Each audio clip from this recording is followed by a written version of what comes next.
Hello दोस्तों, स्वागत है आपका मेरे यूट्यूब चैनल में। दोस्तों, आज की इस वीडियो में हम लोग मैक्सेलेनियस के मोस्ट इम्पोर्टेंट जीके जीएस के प्रश्नों को देखने वाले हैं। दोस्तों, चाहे आप कोई भी गवर्नमेंट एग्जाम की तैयारी कर रहे हो, सभी जनरल कंपटीशन एग्जाम के लिए यह वीडियो महत्वपूर्ण है। दोस्तों, यदि आप फ्रंट साइड में एक बार ऊपर की दृष्टि से देखना चाहे तो देखिए आपके लिए कितने अच्छे प्रश्न और सेलेक्टेड प्रश्न लाए गए हैं। दोस्तों, आपके किसी भी एग्जाम में हो, आप कोई भी एग्जाम की तैयारी कर रहे हो, यहाँ से आपके एग्जाम में प्रश्न पूछे ही जाएंगे। सभी प्रश्न सिलेक्टेड हैं और बार बार एग्जाम में पूछे गए हैं, इसलिए आप इन प्रश्नों को अच्छे से तैयार कर लेंगे। पीडीएफ के लिए हमारे टेलीग्राम से जुड़ जाएंगे, व्हाट्सएप चैनल से भी जुड़ सकते हैं और कमेंट के माध्यम से हमें बता भी सकते हैं कि आपको पीडीएफ की ज़रूरत है। अन्य तो दोस्तों, देखते हैं प्रश्न संख्या 1। प्रश्न संख्या 1 में है, भारत का पहला विद्युत ऊर्जा संयंत्र कौन सा था? भारत का पहला विद्युत ऊर्जा संयंत्र कौन सा था? दोस्तों, देख सकते हैं आपके ऑप्शन ए में है नरोड़ा, ऑप्शन बी में है केगरा, ऑप्शन सी में है तारापुर और ऑप्शन डी में है इनमें से कोई नहीं। दोस्तों, यदि भारत के पहले विद्युत ऊर्जा संयंत्र की बात करें तो उसका सही उत्तर हो जाएगा तारापुर, अर्थात आपका ऑप्शन नंबर सी इस प्रश्न का सही जवाब हो जाएगा। तारापुर भारत का पहला विद्युत ऊर्जा संयंत्र था। उसके बाद चलते हैं दोस्तों प्रश्न संख्या दूसरे नंबर पे। प्रश्न संख्या दूसरा है आपका, भारत की पहली महिला प्रधानमंत्री कौन थी? दोस्तों, आपके एग्जाम में ऐसे ही प्रश्न पूछे जाते हैं, चाहे कट ऑफ जितने भी हाई जाए, यदि प्रश्नों को आप अच्छे से देख लेंगे तो प्रश्न आपके एग्जाम में ऐसे ही रहेंगे। ठीक है दोस्तों, और जो भी प्रश्न एग्जामिनर के सामने से गुजर जाता है एक बार, वह प्रश्न वास्तव में इम्पोर्टेंट हो जाता है किसी भी छात्र के लिए। तो दोस्तों, भारत की प्रथम महिला प्रधानमंत्री कौन थी? आप देख सकते हैं ऑप्शन ए में प्रतिभा सिंह पाटिल, ऑप्शन बी में इंदिरा गांधी, ऑप्शन सी में सरोजनी नायडू, ऑप्शन डी में राबड़ी देवी। तो दोस्तों, इंदिरा गांधी। दोस्तों, इंदिरा गांधी भारत की प्रथम महिला प्रधानमंत्री थी और यह राज्यसभा सदस्य बनने वाली प्रधानमंत्री थी। लोकसभा से हालांकि जो भी प्रधानमंत्री चुने जाते हैं वो लोकसभा से चुने जाते हैं। लोकसभा में बहुमत दल का जो बहुमत मत का नेता जो होता है वही प्रधानमंत्री कहलाता है, परंतु इंदिरा गांधी को राज्यसभा से प्रधानमंत्री बनाया गया था। चलते हैं अगले नंबर प्रश्न में। प्रश्न संख्या तीसरा है दोस्तों आपका, एक जनता एक साम्राज्य और एक नेता का नारा किसने दिया था? एक जनता एक साम्राज्य और एक नेता का नारा किसने दिया था? इसके ऑप्शन है, ऑप्शन ए में बिस्मार्क, ऑप्शन बी में है मुसोलिनी, ऑप्शन सी में हिटलर, ऑप्शन डी में है सरदार पटेल। तो दोस्तों, यदि एक जनता एक साम्राज्य और एक नेता के नारे की बात करें तो इसका सही उत्तर हो जाएगा ऑप्शन नंबर सी, अर्थात हिटलर। दोस्तों, हिटलर एक तानाशाही शासक था। कहाँ का था? जर्मनी का था और यह नाजीवादी पार्टी का समर्थक था। किस पार्टी का दोस्तों? नाजीवादी पार्टी का समर्थक था। इसके चुनाव चिन्ह की बात करें तो स्वास्तिक इनका चुनाव चिन्ह था। स्वास्तिक क्या था दोस्तों? इसका चुनाव चिन्ह था। आप इसे भी याद रखेंगे। ठीक है, चलते हैं प्रश्न संख्या चौथे में। आपका चौथा नंबर का प्रश्न है, तिलका मांझी को फांसी कब दी गई? ऑप्शन ए में है 1857, ऑप्शन बी में 1785, ऑप्शन सी में 1947, ऑप्शन डी में है 1910। दोस्तों, तिलका मांझी जो एक विद्रोही के रूप में अंग्रेजों के खिलाफ बहुत पहले ही विद्रोह किए थे और उनको फांसी मिली थी। कब मिली थी दोस्तों? तो 1785, अर्थात ऑप्शन बी आपका सही उत्तर हो जाएगा। इसी के साथ साथ दोस्तों, यदि 1857 ऑप्शन की बात करें तो 1857 में भारत में एक महत्वपूर्ण क्रांति हुई अंग्रेजों के खिलाफ, और यही क्रांति से आज़ादी की बिगुल उठ खड़ी हुई। यह क्रांति क्यों हुआ था? इस क्रांति का जो है मेन जो कारण था दोस्तों, चर्बी वाले कारसूत थे जिसमें गाय और सूअर की चर्बी का लेप होता था। इस क्रांति में दोस्तों हमारे अनेक वीरांगनाएं की हम लोग से जुदा हुई, जैसे रानी लक्ष्मीबाई, बहुत सारे तात्या टोपे। उसके बाद प्रथम सिपाही मंगल पांडे इसी विद्रोह में मारे गए। दोस्तों, उनको फांसी मिली। रानी लक्ष्मीबाई वीर महिला थी जो उनको भी अंग्रेजों के सामने विश्वासघात के कारण मृत्यु प्राप्त हुई। हालांकि वो अकेले एक ऐसी महिला थी जिन्होंने अंग्रेजी सेना को धूल चटाई थी। ठीक है दोस्तों, तो इतने प्रश्न आपको याद रखने होंगे। और 1857 की क्रांति मेरठ से प्रारंभ हुई थी, आप इसे भी याद रखेंगे। ठीक है, बहुत सारे ऐसे प्रश्न हैं, हम बहुत ही जल्द 1857 की क्रांति के विषय में आपके लिए एक अलग से वीडियो लाएंगे जिसमें आपको विस्तृत जानकारी दी जाएगी। तो दोस्तों आप उसके लिए चैनल पे बने रहिए, चैनल को सब्सक्राइब कर लीजिए और वीडियो हमारी यदि आपको पसंद आ रही है तो वीडियो को लाइक भी जरूर कर ले, ताकि अगले वीडियो आपके पास सबसे पहले पहुंच सके। 1857 की क्रांति का जो वीडियो होगा बहुत ही बेहतरीन तरीके से लाएंगे और प्रीवियस ईयर क्वेश्चन भी साथ साथ लेके आएंगे। दोस्तों चैनल को सब्सक्राइब जरूर कर ले। चलते हैं प्रश्न संख्या 5 में। प्रश्न संख्या 5 है आपका, संयुक्त राष्ट्र महासभा के अध्यक्ष का कार्यकाल कितने वर्ष का होता है? संयुक्त राष्ट्र महासभा के अध्यक्ष का कार्यकाल कितने वर्ष का होता है? आपके ऑप्शन ए में है 5 वर्ष, ऑप्शन बी में है 6 वर्ष, ऑप्शन सी में है 2 वर्ष, ऑप्शन डी में है 1 वर्ष। तो दोस्तों यदि संयुक्त राष्ट्र महासभा के अध्यक्ष की बात करें तो उसका कार्यकाल 1 वर्ष का होता है। उसका कार्यकाल कितने वर्ष का होता है दोस्तों? 1 वर्ष का। यदि संयुक्त राष्ट्र संघ की बात करें उसमें कुल जो सदस्य हैं 15 सदस्य देश हैं। कितने देश सदस्य हैं दोस्तों? 15, जिसमें 10 देश अस्थायी है, 10 देश अस्थायी है और 5 देश अस्थायी है दोस्तों। 5 देश क्या है? अस्थायी है। और अगर आपसे पूछ लिया जाए कि अस्थायी जो 10 देश हैं उनका कार्यकाल कितने वर्ष का होता है, तो उनका कार्यकाल दोस्तों 2 वर्ष का होता है। अस्थायी देश परमानेंट होते हैं, हमेशा के लिए चुने जाते हैं। अस्थायी देश कौन कौन से हैं उन्हें भी आप देख लीजिए। तो एक है संयुक्त राज्य अमेरिका USA, दूसरे में है चीन, उसके बाद यूनाइटेड किंगडम अर्थात ब्रिटेन, और दोस्तों एक है फ्रांस, और एक देश कौन सा है दोस्तों? एक देश आपका दोस्त रूस। तो दोस्तों इस प्रकार से 5 देश आप याद रखेंगे। कौन कौन से? अमेरिका, संयुक्त राज्य अमेरिका दोस्तों, दूसरे पे चीन याद रख लेंगे, चीन देश याद रख लेंगे। तीसरे नंबर पे आप याद रख लेंगे दोस्तों फ्रांस, चौथे पे याद रख लेंगे दोस्तों आप रूस, और 5वां पे रख लेंगे आप दोस्तों ब्रिटेन। इस प्रकार से 5 देश संयुक्त राष्ट्र संघ के अस्थायी सदस्य देश हैं और अस्थायी सदस्य देशों का कार्यकाल 5 वर्ष का होता है, 2 वर्ष का होता है। आप इसे याद रख लेंगे। कितने वर्ष का दोस्तों? 2 वर्ष का।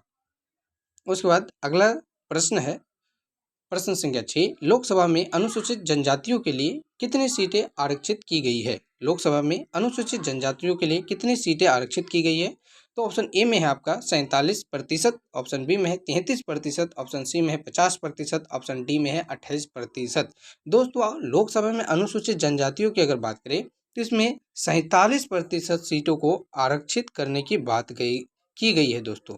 47% सीटों को आरक्षित करने की बात की गई है, आप इसे भी याद रखेंगे। उसके बाद प्रश्न संख्या 7 है आपका, भारतीय संविधान को बनने में कितना समय लगा? भारतीय संविधान को बनने में कितना समय लगा? दोस्तों संविधान से रिलेटेड भी आपके लिए एक वीडियो लाया जाएगा जिसमें कंप्लीट संविधान के थ्योरीज, कंप्लीट ऑब्जेक्टिव प्रश्न और सभी महत्वपूर्ण तथ्यों को शामिल किया जाएगा।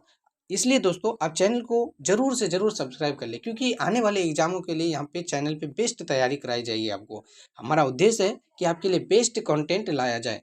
तो दोस्तों चैनल को सब्सक्राइब करना बिल्कुल भी ना भूले। चैनल को सब्सक्राइब कर इससे जरूर आप जुड़ जाए। आपके लिए विभिन्न सदस्य हमारे बेस्ट PDF बना रहे हैं, प्रीवियस ईयर को क्वेश्चन को सेलेक्टेड देखते हुए और आ रहे जो प्रश्नों को उससे सेलेक्ट किए। तो दोस्तों यदि भारतीय संविधान में कितने समय लगा इसकी बात करें तो आपके ऑप्शन ए में है 3 वर्ष 18 माह 11 दिन, ऑप्शन बी में है 2 वर्ष 11 माह 18 दिन, ऑप्शन सी में 1 वर्ष 11 माह 20 दिन, और ऑप्शन डी में है 11 माह 18 दिन। भारतीय संविधान निर्माण की अगर बात करें तो इसका सही उत्तर हो जाएगा ऑप्शन नंबर बी, 2 वर्ष 11 माह 18 दिन। 2 वर्ष 11 माह 18 दिन दोस्तों इसका सही उत्तर हो जाएगा, इसलिए ऑप्शन नंबर बी आपका करेक्ट आंसर होता है। यदि भारतीय संविधान से रिलेटेड कुछ तथ्यों की बात करें तो सबसे पहले भारतीय संविधान बनाने का जो कार्य प्रारंभ हुआ था 9 दिसंबर 1946 को हुआ था। किसकी अनुशंसा पर? कैबिनेट मिशन की अनुशंसा पर 9 दिसंबर 1946 को भारतीय संविधान बनाने का जो कार्य है प्रारंभ हुआ था। दोस्तों ये कार्य प्रारंभ करने का मुख्य उद्देश्य था कि अंग्रेज जो थे 1947 को भारत आज़ाद देने की बात कही थी, और उसके पहले भारत के लिए एक संविधान का होना बहुत जरूरी था। और हमारे देश के विभिन्न नेतागण भी चाहते थे कि एक संविधान हो जिसके अनुसार हमारे देश की शासन व्यवस्था चले। तो दोस्तों 23-24 से ही जब मोतीलाल नेहरू और चित्तरंजन दास ने स्वराज दल की स्थापना की थी, स्वराज पार्टी की स्थापना 1923 में की थी, तभी से दोस्तों इन्होंने संविधान की मांग रखी थी। तो सबसे पहले कैबिनेट मिशन की अनुशंसा पर 9 दिसंबर 1946 को भारतीय संविधान बनाने का कार्य प्रारंभ हुआ। 9 दिसंबर 1946 को दोस्तों संविधान सभा का अस्थायी अध्यक्ष के रूप में डॉक्टर सच्चिदानंद सिन्हा को चुना गया। ठीक है दोस्तों, 9 दिसंबर 1946 को अस्थायी सदस्य अध्यक्ष के रूप में डॉक्टर सच्चिदानंद सिन्हा को चुना गया। उसके मात्र 2 दिन बाद 11 दिसंबर, दोस्तों हम आपके लिए संविधान के महत्वपूर्ण तथ्यों की बात कर रहे हैं, तो आप इसे भी अपने नोटबुक में शामिल कर लेंगे। यदि आप ऐसे नहीं करते हैं तो वीडियो को 1-2 बार कंटिन्यू देख लेंगे, जिससे कि आपका सारा कन्फ्यूजन दूर हो जाए और आपको सारा प्रश्न याद हो जाए। दोस्तों इसके 2 दिन बाद 11 दिसंबर 1946 को संविधान की दूसरी बैठक हुई। 9 दिसंबर 1946 को संविधान की पहली बैठक हुई और 11 दिसंबर 1946 को संविधान की दूसरी बैठक हुई और 9 दिसंबर 1946 को अस्थायी के अध्यक्ष के रूप में डॉक्टर सच्चिदानंद सिन्हा को चुना गया था। वही 11 दिसंबर 1946 को अर्थात 2 दिन बाद अस्थायी अध्यक्ष के रूप में डॉक्टर राजेंद्र प्रसाद को चुन लिया गया था। और दोस्तों आपको बता दें कि यही आगे चलकर भारत के प्रथम राष्ट्रपति बने थे। डॉक्टर राजेंद्र प्रसाद ही भारत के प्रथम राष्ट्रपति बने थे। भारतीय संविधान का निर्माता कहे जाने वाले डॉक्टर भीमराव अंबेडकर को भारतीय संविधान का निर्माता कहा जाता है दोस्तों। और डॉक्टर भीमराव अंबेडकर ही भारत के प्रथम कानून मंत्री या विधि मंत्री कह सकते हैं आप बने थे। डॉक्टर भीमराव अंबेडकर भारत के प्रथम कानून मंत्री अथवा विधि मंत्री बने थे। ठीक है दोस्तों, इतने बातों को आप याद रखेंगे। और बात करें यदि संविधान निर्माण में 389 टोटल सदस्य थे। हालांकि देश के विभाजन के बाद 15 अगस्त 1947 को देश की जो विभाजन हुई मध्य रात्रि को, उसके बाद इनकी सदस्य संख्या कम हो गई थी, लेकिन शुरुआती समय में इनकी संख्या 389 थी। टोटल संख्या 389 थी दोस्तों। और अंततः 26 नवंबर 1949 को भारतीय संविधान का निर्माण पूरा हो गया दोस्तों। भारतीय संविधान को अंगीकृत कर दिया गया था, लेकिन भारतीय संविधान को लागू जो किया गया था वो 26 जनवरी 1950 को किया गया था। तो दोस्तों इतने तथ्यों को आप सिर्फ एक ऑब्जेक्टिव के माध्यम से देखिए। जब हम आपके लिए संविधान से रिलेटेड सभी तथ्यों को खुलकर आपके सामने रखेंगे तो आपको सारा कन्फ्यूजन दूर हो जाएगा। इसलिए दोस्तों आपसे बार बार कहा जा रहा है कि चैनल को सब्सक्राइब कर इससे जरूर जुड़ जाइए। और वीडियो हमारी पसंद आ रही है, हमारी मेहनत आपको अच्छी लग रही है, तो चैनल को सब्सक्राइब करें, इस वीडियो को जरूर लाइक कर दें, ताकि हम इसी तरह के वीडियो आपके लिए उसी उत्साह और जोश के साथ लाते रहें। चलते हैं दोस्तों प्रश्न संख्या 8 में। आपका प्रश्न संख्या 8 है, 1857 की क्रांति में सर्वप्रथम बलिदान किसने दिया था। हमने आगे ही इस प्रश्न की चर्चा की। यदि आपको इस प्रश्न का जवाब याद है तो कमेंट बॉक्स में इसका जवाब जरूर लिखेंगे, अन्यथा वीडियो में आप कंटिन्यू बने रहिए, आपको इसका जवाब मिल जाएगा। दोस्तों इसका ऑप्शन ए में है भगत सिंह, ऑप्शन बी में है सुभाष चंद्र बोस, ऑप्शन सी में है मंगल पांडे, ऑप्शन डी में है महात्मा गांधी। यदि दोस्तों 1857 की क्रांति में सबसे पहले बलिदान देने वाले सिपाही की बात करें तो वो थे मंगल पांडे दोस्तों 1857 की क्रांति में प्रथम बलिदान देने वाले सिपाही थे और इन्हीं ने विद्रोह को आरंभ किया था, क्योंकि चर्बी वाले कारसूत इनके धर्म के काफी खिलाफ थे। उसके बाद दोस्तों चलते हैं अगले नंबर प्रश्न में। अगला नंबर प्रश्न है आपका प्रश्न संख्या 9, भारत में सर्वाधिक जनसंख्या घनत्व वाला राज्य है, कौन सा है दोस्तों। ऑप्शन ए में है राजस्थान, ऑप्शन बी में है दिल्ली, ऑप्शन नंबर सी में है Uttar Pradesh, option number D में है बिहार। यदि दोस्तों भारत में सर्वाधिक जनसंख्या घनत्व की बात करें तो उसका सही उत्तर हो जाएगा अपना बिहार, जहाँ पर 1106 व्यक्ति प्रति वर्ग किलोमीटर निवास करती है दोस्तों। भारत का जनसंख्या सबसे अधिक घनत्व है तो है अपना बिहार में, जहां 1106 व्यक्ति प्रति वर्ग किलोमीटर निवास करती हैं दोस्तों। यदि सबसे कम जनसंख्या घनत्व वाले राज्य की बात करें वो हो जाएगा अरुणाचल प्रदेश दोस्तों, आप इसे भी याद रखेंगे, अरुणाचल प्रदेश, जहां मात्र केवल 17 व्यक्ति प्रति वर्ग किलोमीटर निवास करते हैं। उसके साथ साथ दोस्तों आप जानेंगे कि भारत में सबसे अधिक जनसंख्या वाला राज्य जो अभी है आपका उत्तर प्रदेश है। सबसे अधिक जनसंख्या वाला राज्य उत्तर प्रदेश है और सबसे न्यूनतम जनसंख्या वाला राज्य जो है वो आपका सिक्किम है, आप इसे भी याद रखें। इस प्रकार दोस्तों आप 4 प्रश्नों को यहाँ से देख सकते हैं। सबसे पहला प्रश्न, भारत में सबसे अधिक जनसंख्या घनत्व तो बिहार कितने, तो 1106 प्रति वर्ग किलोमीटर। भारत का सबसे कम जनसंख्या घनत्व तो आपका अरुणाचल प्रदेश, कितने व्यक्ति, तो 17 व्यक्ति प्रति वर्ग किलोमीटर। भारत के सबसे अधिक जनसंख्या कहाँ है, तो उत्तर प्रदेश। भारत में सबसे न्यूनतम जनसंख्या कहाँ है, तो सिक्किम। तो दोस्तों उसके साथ साथ चलते हैं अगले नंबर प्रश्न में। आपका अगला नंबर प्रश्न है प्रश्न संख्या 10, भारत में कितने राज्य और कितने केंद्र शासित प्रदेश है। दोस्तों वर्तमान समय में की अगर बात करें तो भारत में 28 राज्य है। भारत में कितने राज्य है, 28 राज्य है और 8 केंद्र शासित प्रदेश है। 28 राज्य है, 8 केंद्र शासित प्रदेश है। उसके बाद दोस्तों चलते हैं हम अगले प्रश्न में, जहाँ पे आपको बिना ऑप्शन के प्रश्न रखे गए हैं ताकि इससे आपका समय बचे और आप इस पीडीएफ को भी अगर चाहे लेना तो आप हमको मैसेज करेंगे, कमेंट बॉक्स में अपना मैसेज को कीजिएगा तो वहाँ से भी आपको रिप्लाई के तौर पे मिल जाएगा, या आप डायरेक्ट हमारे टेलीग्राम चैनल से जुड़ सकते हैं, व्हाट्सएप चैनल से जुड़ सकते हैं। तो दोस्तों चलते हैं प्रश्न की ओर। आपका पहला नंबर प्रश्न है ऑनलाइनर ऑब्जेक्टिव में आपका पहला नंबर प्रश्न है दोस्तों, विद्युत अपघटन में कौन सा नियम लागू होता है? विद्युत अपघटन में कौन सा नियम लागू होता है? तो इसका सही उत्तर हो जाएगा फैराडे का नियम। फैराडे का नियम दोस्तों विद्युत अपघटन में लागू होता है। उसके बाद प्रश्न संख्या दूसरा है आपका, ध्वनि किस रूप में यात्रा करती है? तो दोस्तों इसका सही उत्तर हो जाएगा ध्वनि अनुदैर्घ्य तरंगों के रूप में जो है क्या करती है? यात्रा करती है, अनुदैर्घ्य तरंगों के रूप में, आप इसे भी याद रखेंगे। उसके बाद दोस्तों अगला नंबर प्रश्न है, सोनार मुख्यतः किसके द्वारा उपयोग किया जाता है? सोनार दोस्तों मुख्यतः किसके द्वारा उपयोग किया जाता है? तो इसका सही उत्तर हो जाएगा समुद्री यात्रियों द्वारा। समुद्री यात्रियों द्वारा दोस्तों, आप इसे भी याद रखेंगे क्योंकि सोनार जो है इसका मुख्य कार्य जो होता है समुद्र में छिपी वस्तुओं का पता लगाना और समुद्र की गहराई का पता लगाना होता है दोस्तों। इसलिए इसका उपयोग किया जाता है जो समुद्री यात्रियों के लिए किया जाता है। आप ये नहीं समझेंगे कि सोनार जो आभूषण बनाते हैं वो उसका तात्पर्य यहाँ पे कदापि नहीं है। इसका अर्थ जो है एक यंत्र है, यह एक नाव के समान यंत्र होती है जो समुद्र में यात्रियों के लिए उपयोग की जाती है। ये जो दोस्तों समुद्र की गहराई का अनुमान लगाता है, पता लगाता है, समुद्र में छिपी वस्तुओं का पता लगाता है। ठीक है दोस्तों। उसके बाद प्रश्न संख्या चौथा है आपका, सूर्य में नाभिकीय ईंधन क्या है? सूर्य में नाभिकीय ईंधन क्या है? तो इसका सही उत्तर हो जाएगा हीलियम। सूर्य में नाभिकीय ईंधन के रूप में हीलियम है दोस्तों। ठीक है दोस्तों। और आप इसे भी याद रखेंगे, सूर्य एक तारा है ना कि एक ग्रह है। बहुत सारे बच्चे अभी भी सूर्य को ग्रह मानते हैं। ग्रहों की संख्या दोस्तों 8 है। सूर्य को ग्रहों में शामिल नहीं किया जाता है। सूर्य एक तारा है। सूर्य क्या है दोस्तों? एक तारा है। आप इसे भी याद रखेंगे, सूर्य एक तारा है। अब वर्तमान समय ग्रहों की संख्या जो है 8 है। हम लोग किस ग्रह में रहते हैं? पृथ्वी में रहते हैं। और पृथ्वी का अन्य नाम की बात करें तो पृथ्वी को ही नीला ग्रह के रूप में जाना जाता है। क्यों कहा जाता है पृथ्वी को नीला ग्रह? इसलिए कहा जाता है दोस्तों क्योंकि यहाँ जल की मात्रा बहुत अधिक होती है 71% मात्र दोस्तों। चूंकि पृथ्वी में लगभग 71% जो है जल है और 29% स्थल है, इसलिए पृथ्वी को नीला ग्रह भी कहा जाता है। ठीक है दोस्तों। उसके बाद चलते हैं प्रश्न संख्या 5 में। प्रश्न संख्या 5 है आपका, मानव शरीर की सबसे बड़ी कोशिका कौन सी है?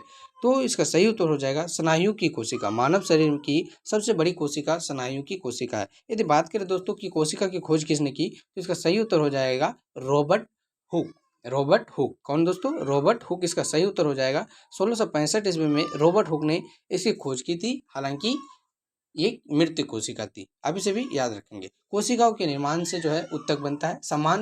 एक समान संरचना और एक समान कार्य करने वाले कोशिकाओं से उत्तक बनता है। उत्तक से फिर अंग तंत्र बनता है। अंग तंत्र से मिलकर अंग बनते हैं। उस प्रकार हमारे शरीर का निर्माण होता है। उसके बाद दोस्तों प्रश्न संख्या 6 है आपका,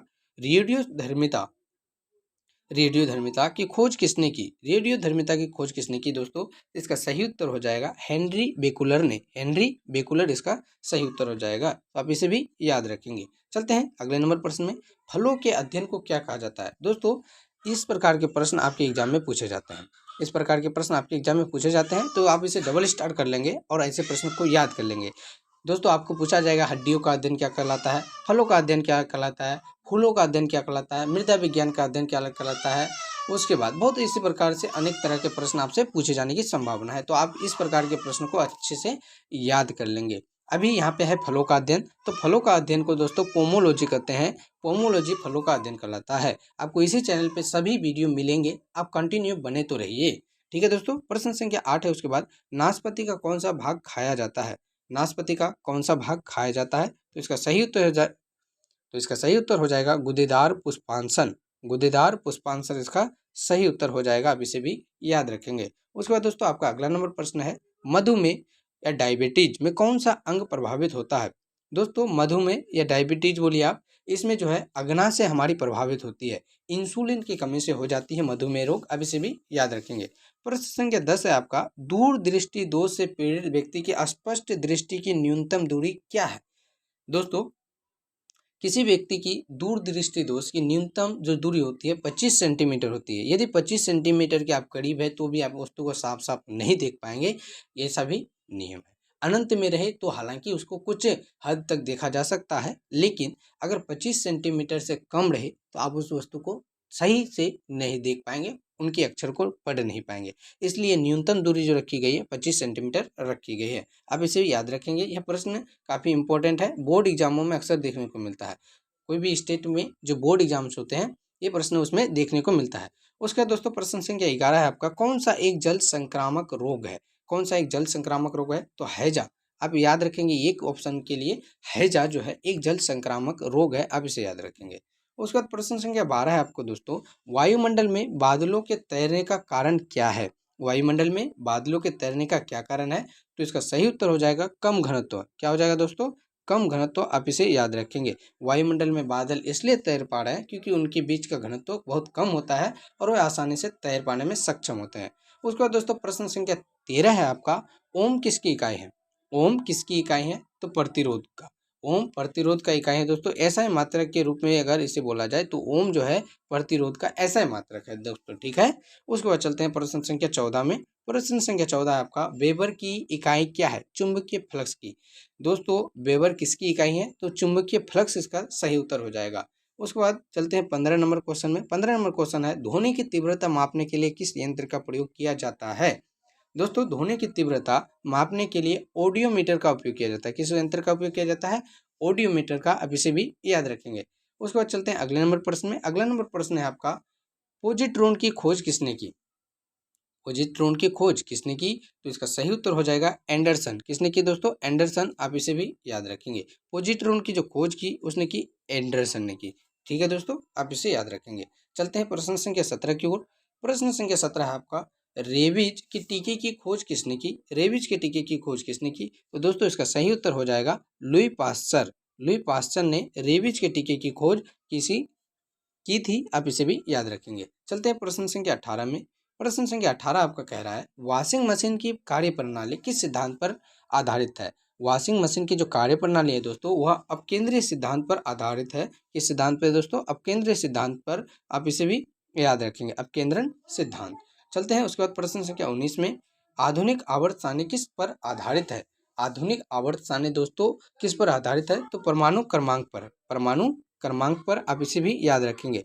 आधुनिक आवर्त सारणी में तत्वों को जो सजाया गया है तो परमाणु क्रमांक के आधार पर सजाया गया है। किसके आधार पर दोस्तों? परमाणु क्रमांक के आधार पर। उसके बाद प्रश्न संख्या 20 है आपका, नाइट्रोजन यौगीकरण के लिए कौन सी फसल सहायक है? दोस्तों नाइट्रोजन यौगीकरण के लिए बीज की फसल जो है बहुत ही उपयोगी है, सहायक है, ठीक है दोस्तों।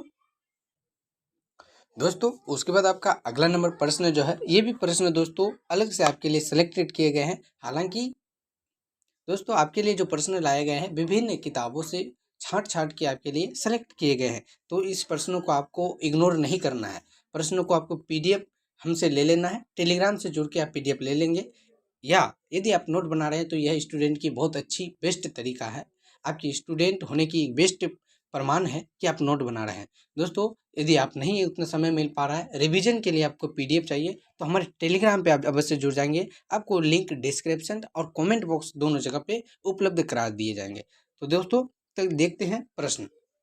इसके अलावा आप वीडियो को बार बार देख के भी प्रश्न को याद कर सकते हैं, ये भी एक अच्छी तरीका है। तो दोस्तों प्रश्न है, प्रकाश संश्लेषण किसके द्वारा संपादित होता है? प्रकाश संश्लेषण की जो क्रिया होती है दोस्तों हरे पौधों के द्वारा संपन्न होती है। प्रकाश संश्लेषण की क्रिया किसके द्वारा संपादित होती है? सभी हरे पौधों के द्वारा। प्रकाश संश्लेषण के लिए 4 जो है वो चीज़ों की आवश्यकता पड़ती है। 4 चीज़ कौन कौन से हैं तो आप देख लें। यहाँ पे आपको बता दें कि प्रकाश संश्लेषण के लिए जल H2O, उसके बाद सूर्य का प्रकाश,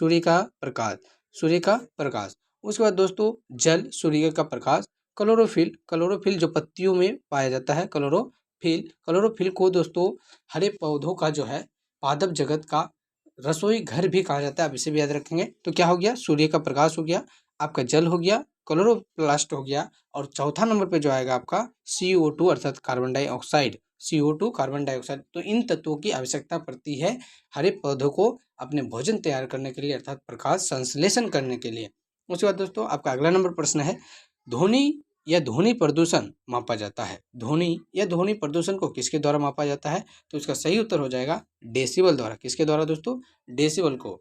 डेसिबल द्वारा ही ध्वनि प्रदूषण को मापा जाता है। आप इसे भी याद रखेंगे। उसके बाद दोस्तों आपका अगला नंबर प्रश्न है, आप देख सकते हैं यहाँ पे अगला नंबर प्रश्न, भारत का सर्वप्रथम राष्ट्रीय उद्यान कौन सा है? भारत का पहला राष्ट्रीय उद्यान की अगर बात करें तो यह है आपका कॉर्बेट नेशनल उद्यान। कॉर्बेट नेशनल उद्यान दोस्तों देख लीजिए, आपकी ये प्रश्न कितने बार पूछा जा चुका है। ऐसे ही आपको नहीं बोला जा रहा है कि प्रश्न इंपॉर्टेंट है। आप देख सकते हैं कि ये प्रश्न बार बार पूछा जाता है दोस्तों, आप इसे इग्नोर नहीं कर सकते हैं। यदि आप इग्नोर करते हैं तो आप कॉम्पिटिटिव लेवल से बहुत नीचे के छात्र कहे जाएंगे। ऐसे प्रश्न आपके कॉम्पिटिटिव एग्जाम में पूछे जाते हैं, सेलेक्टेड किए गए प्रश्न हैं। आप इसे चाहेंगे तो आप अपने क्वेश्चन बैंक, किसी भी एक एग्जाम का क्वेश्चन बैंक लेके इस तरह के प्रश्न को देखें तो आपको जरूर एक ना एक प्रश्न को देखने को मिल जाएगा।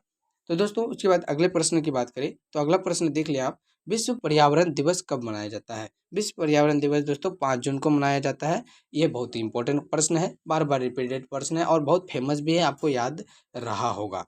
आप इसे याद तो अवश्य कर लिए होंगे। उसके बाद दोस्तों आपका अगला नंबर प्रश्न है, एलपीजी किसका संक्षिप्त रूप है? एलपीजी किसका शॉर्ट फॉर्म है दोस्तों? तो liquefied petroleum gas, liquefied petroleum gas का संक्षिप्त रूप है एलपीजी। आप इसे भी याद कर लेंगे, एक दृष्टि में देख लेंगे, याद रह जाएंगे।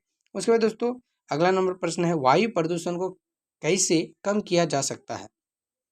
दोस्तों वायु प्रदूषण को आप कैसे कम कर सकते हैं? तो अधिकाधिक वृक्षों के द्वारा, अधिकाधिक वृक्ष लगाएंगे तो वायु प्रदूषण कम होगा, क्योंकि जो वृक्ष है वो अपने भोजन प्रकाश संश्लेषण क्रिया के लिए जो है कार्बन डाइऑक्साइड का उपयोग कर लेंगे और उसके उसके अपोजिट में हमें उत्पाद के रूप में ऑक्सीजन उपलब्ध कराएंगे, जो पृथ्वी को स्वच्छ रखेंगे, शुद्ध हवा देंगे, शुद्ध वायु से हमें जो है रूबरू रखेंगे। तो दोस्तों आप एक तो पेड़ पौधों को काटने से रोकें और दूसरा अधिक वृक्षों को लगाएं, तभी आप पृथ्वी के प्रदूषण को कम कर सकते हैं। ये जो गर्माहट बढ़ रही है इसे भी आप नियंत्रण में ला सकते हैं। ठीक है दोस्तों, समय पर बरसात होगी और सभी चीज़ें समय पे होगी। वृक्ष अधिक से अधिक हमें लगाना चाहिए। ठीक है दोस्तों, उसके बाद चलते हैं अगले नंबर प्रश्न में। अगला नंबर प्रश्न है आपका, पृथ्वी पर पहुंचने से पहले ओजोन परत किस किरणों को अवशोषित करती है?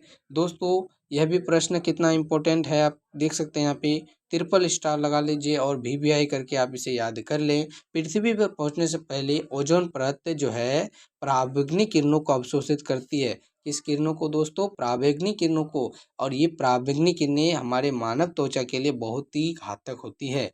पराबैंगनी किरणें अगर मानव को छू जाए, टच कर जाए तो हमें त्वचा कैंसर हो सकता है। क्या हो सकता है दोस्तों? त्वचा कैंसर। इसलिए जो है ओजोन परत इसकी अवशोषण पहले ही कर लेते हैं और हम त्वचा कैंसर से सुरक्षित रखें, त्वचा कैंसर से दोस्तों सुरक्षित रहते हैं। पराबैंगनी किरणें बहुत ही घातक होती है मानव जीवन के लिए। चलते हैं उसके बाद अगले नंबर प्रश्न में। आपका अगला नंबर प्रश्न है, सूर्य की हानिकारक किरणों से पृथ्वी को कौन सा स्तर सुरक्षित रखता है? दोस्तों सूर्य की हानिकारक किरणों से पृथ्वी को, सूर्य की जो पराबैंगनी किरणें हैं वही सिर्फ हानिकारक होती है, आप इसे भी याद रखेंगे। सूर्य की हानिकारक किरणों से पृथ्वी को कौन सा स्तर सुरक्षित रखा है? तो ओजोन स्तर। दोस्तों ओजोन स्तर सूर्य की हानिकारक किरणों से पृथ्वी को सुरक्षित रखता है। ओजोन स्तर O3, इसको शॉर्ट फॉर्म है दोस्तों O3। ठीक है, आप इसे याद रखेंगे, इंपॉर्टेंट क्वेश्चन है, बार बार बोला जा रहा है। उसके बाद दोस्तों अगला नंबर प्रश्न है, किस जगह के फ्लोरा तथा फौना क्या सूचित करता है? किसी जगह के फ्लोरा तथा फौना क्या सूचित करता है? तो करता है वो सूचित पेड़ पौधे एवं जंतुओं को। क्या सूचित करता है दोस्तों? फ्लोरा एवं फौना पेड़ पौधा एवं जंतुओं को सूचित करता है। उसके बाद आपका अगला नंबर प्रश्न जो है देख लीजिए यहाँ पे, पेड़ पौधे प्रदूषण को घटाते हैं क्योंकि वे क्या अवशोषित कर लेते हैं? दोस्तों जैसे कि आपको आगे के प्रश्न में बताया गया, पेड़ पौधे अपने प्रकाश संश्लेषण के लिए कार्बन डाइऑक्साइड का भी यूज कर लेते हैं। तो प्रदूषण को कम करने के लिए एक बहुत ही आवश्यक है, वो कार्बन डाइऑक्साइड को अवशोषित कर लेते हैं और इससे हम और हमारी पृथ्वी सुरक्षित रहती है। ठीक है दोस्तों, उसके बाद चलते हैं अगले नंबर प्रश्न में। आपका अगला नंबर प्रश्न है, भूकंप किससे मापा जाता है? भूकंप किससे मापा जाता है? तो दोस्तों इसका सही उत्तर हो जाएगा रिक्टर स्केल। रिक्टर स्केल दोस्तों मोस्ट इंपॉर्टेंट क्वेश्चन, भूकंप रिक्टर स्केल के द्वारा मापा जाता है। चलते हैं अगले नंबर प्रश्न में। महासागरों में जल स्तर पर वृद्धि का क्या कारण होती है? महासागरों में जल स्तर की वृद्धि का क्या कारण होता है? तो ध्रुवीय प्रदेशों में बर्फ का पिघलना। ध्रुवीय प्रदेशों में दोस्तों बर्फ का पिघलना यही महासागरों में जल के अधिक होने का कारण होता है। उसके बाद आपका अगला जो प्रश्न है, कौन सी अंतर्राष्ट्रीय संस्था पूरे विश्व में पर्यावरण सुरक्षा की देखभाल करती है?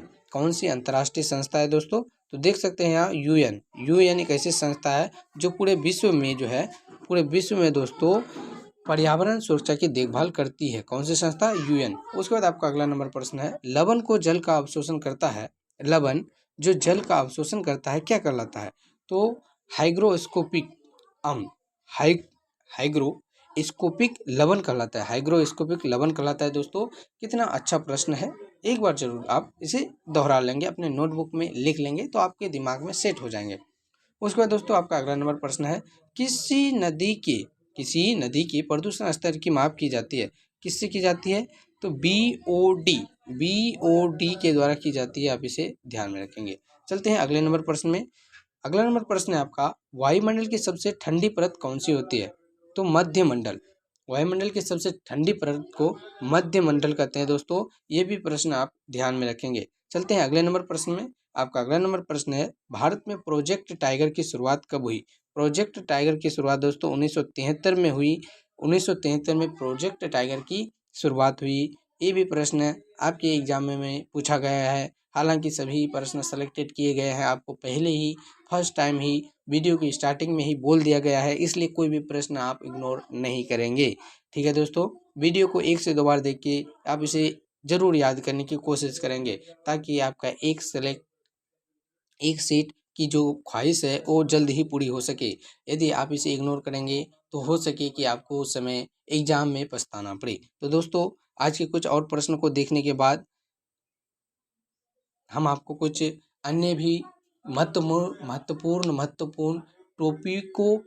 टॉपिक्स के वीडियो उपलब्ध करवाने वाले हैं। आप उसे देखने के लिए हमसे जुड़े रहिए, हमारे यूट्यूब चैनल को सब्सक्राइब जरूर कर दें। दोस्तों प्रश्न क्या है? अगला प्रश्न जो है, किस राज्य में गल्फ ऑफ मन्नार मेरीन राष्ट्रीय पार्क है? गल्फ ऑफ मन्नार मेरीन राष्ट्रीय पार्क कहाँ है? तो इसका सही उत्तर हो जाएगा तमिलनाडु। तमिलनाडु में दोस्तों गल्फ ऑफ मन्नार मेरीन राष्ट्रीय उद्यान पर पार्क स्थित है। उसके बाद आपका अगला नंबर प्रश्न है, किस एक प्राणी को किसानों का मित्र कहा जाता है? किसानों का मित्र किसे कहा जाता है दोस्तों? तो केचुआ इसका बिल्कुल करेक्ट उत्तर हो जाएगा।